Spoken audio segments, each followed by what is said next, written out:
My agony in a Serco prison lorry.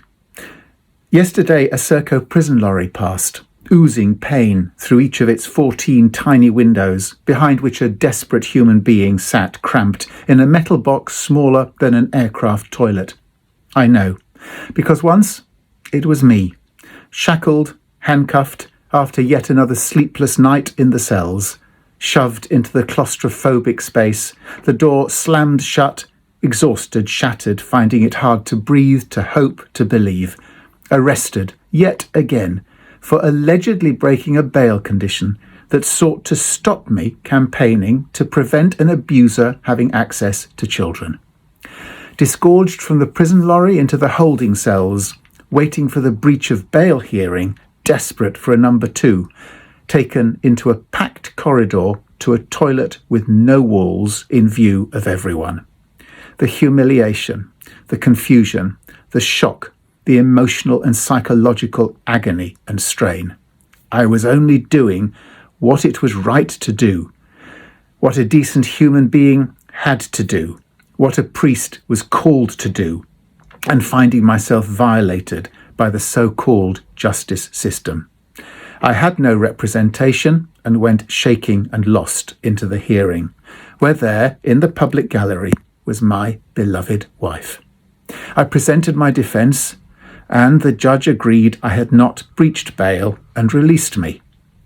Traumatised, we limped home, as we did so often throughout those 2 years of hell that we experienced while campaigning, refusing to be silenced by a corrupt restraining order until we had had the abuser successfully barred from working with children, and proud to bear the cost of the crucifixion scars, like Jesus, of a cynical criminal record.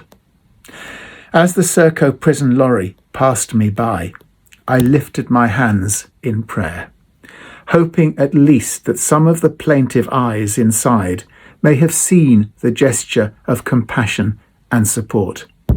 Compassion for the 76% of prisoners with 1 or 2 mental disorders, for the 84% that had been abused as children, for the 70% who live in poverty and who are incarcerated for non-violent offences, for the 49% who have been in so-called care, for the 18,000 who are assaulted while in prison, and the 250 who lose their lives, and the 90 who end them in overcrowded, lawless and intimidating circumstances. Also, for those like me, the social, political, environmental, moral and religious campaigners, and especially those who act to protect others, especially children. Justice is an inaccurate word to apply to this system of state control, operated by the advantaged and wealthy to keep their lives tidy, remove the consequences of their avarice, and conceal their own corruption and criminality. Inhumane injustice is more apt. So the next time you see a Serco prison lorry pass, lift your hands in prayer, or with the sign of a heart, to those desperate eyes that gaze out in pain, and remember Jesus' words, "I was in prison, and you visited me."